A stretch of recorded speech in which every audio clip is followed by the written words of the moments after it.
Hey Dan, it's Fred here with Lightspeed Construction. I'm up here at your cabin in Sevierville. Okay, so you got several things going on here. A couple things I'm kind of just dumbfounded on. I can't really understand why people put these sections on here, which I'll show you in a second. But I'm gonna flip the camera around and show you what I've kind of looked at. Anyway, so this is your dormer here. This is the left side of it. This is where you said that, there's definitely water getting in somewhere on this side, more than likely. To be honest with you, I'm surprised there's not water getting in other places as well. This roof is much older. These panels here are kind of newer panels, but as you can see, these are much older panels right here. These are like 3x the life as these. These valley pieces right here. I don't know why anybody would have put those on there. It doesn't make any sense. I don't get it. There's already a valley piece of metal underneath that piece of metal, and underneath this metal, I'll go ahead and show you that. I think I can get up here and show it to you. So see that piece right there, that piece there, that's your valley metal, and it goes underneath this metal and it goes up underneath that metal, so the water can drain down into it and down the valley. So why someone put on an extra piece on top of it just doesn't make any sense. Up there at the top, not sure if you can see, it's kind of popping up right there. So your screws have completely popped out of that area right there. When it rains, water can go right in those holes where those screws were at. Not to mention, it can get underneath that ridge cap as well. And that's, like I said, just above this area as well. So a lot of things going on with this is basically the roof is just old, man. And you've got screws backing out all over the place. So you can see when I step on this, hear that pop down? It's because the screws have backed out, which has let the metal come back. So push down on it, you can see right there. Come on now, that's a hole. Water can go right in that hole when it rains.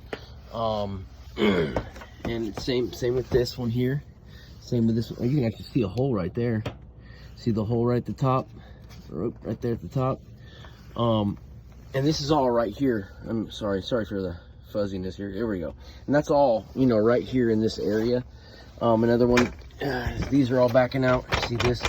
Come on, focus.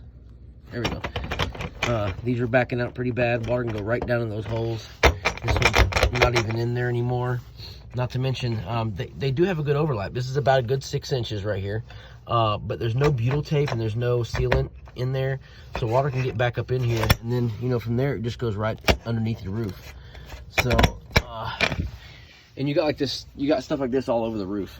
Just like I said, it's an older roof. So really, you've got screws backing out. I mean, really all over the place. If we go over here, like I said, there's more of them over here in this section, like up through here, up this valley, on the top up there, along the top of this ridge. There's several. There's a bunch coming down through here, that section there. Oh yeah, and here too, as you can see, that's wood right there, where they cut the metal out and around. That should have had another piece of metal put on top of it, or at least some really good sealant. Over here, it's the same way, but they did try to put metal over this section right here. You can see the extra piece of metal on top, and then they sealed it. But still, right back up in there, I'm sure you can see that. Come on. And it's hard to see, but right there,